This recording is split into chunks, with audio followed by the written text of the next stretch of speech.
Hey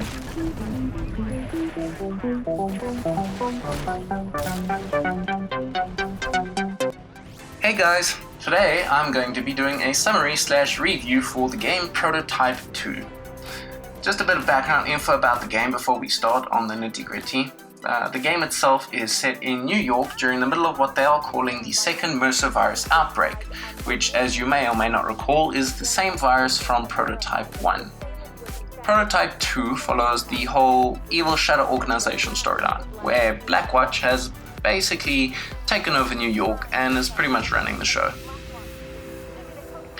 You play as this guy here, Sergeant James Heller, who lost his wife and child to the MRSA virus outbreak, and he now wants to track down and kill Alex Mercer, the original protagonist from Prototype 1, because everyone is under the impression that this outbreak is all his mojo.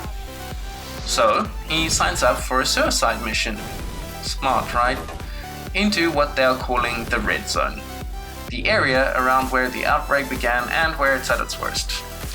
Despite all the odds, he actually manages to find Alex Mercer and all that mess, but in spite of his courageous and really stupid attempt to try and take him out, Alex infects Sergeant Keller with his strain of the virus, giving him complete control over his genetic structure just like Alex.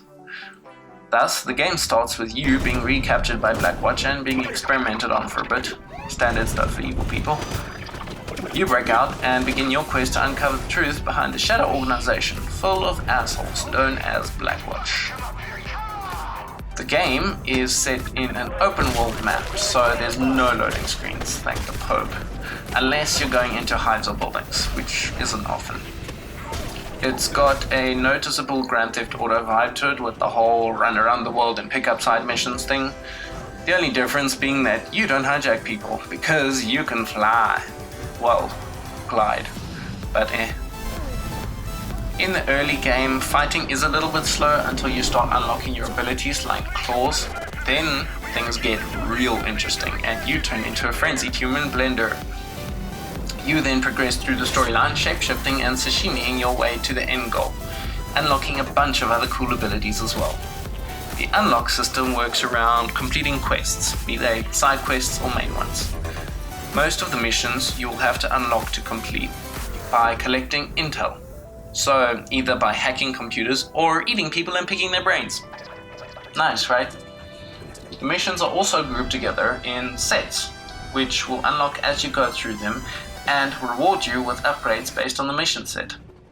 As you progress through the game, Sergeant Heller will also gather DNA points. At least I think they're called DNA points, I'm not really sure. And periodically evolve, gaining points to upgrade his non-ability stats like health, movement speed, and his gliding distance. Trust me, you're gonna want to upgrade gliding distance.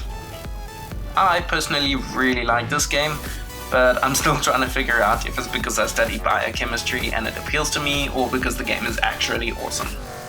In terms of graphics, the cutscenes are on the more insane side of the scale. I've seen very few games that manage the kinds of cutscene graphics Prototype 2 does. In-game graphics are lagging a little bit, but not badly enough to really alter my choice of whether or not to play it. As for the story, you know, it's the whole revenge storyline, and I love that tale. Gets me every time. Gameplay is pretty cool as well. Being able to just run around and do your own thing is awesome. My only problem is that the whole leveling up system is never really explained to you in the game. You kind of just go through the first couple of missions, upgrade some stuff, and figure it out as you go along. All in all though, if you're looking for a new game for a rainy day, I would recommend Prototype 2. It has an awesome open world storyline that'll whack your heartstrings and really cool cutscenes, if you're into storyline gaming, that is. I wouldn't put it at the top of my wish list, as gaming has progressed a bit since it was released in 2012, but it definitely deserves a spot on said list should you be quote unquote between games at the moment. I hope you guys enjoyed the video. Please like and subscribe and leave a comment below. Peace out, A-Town.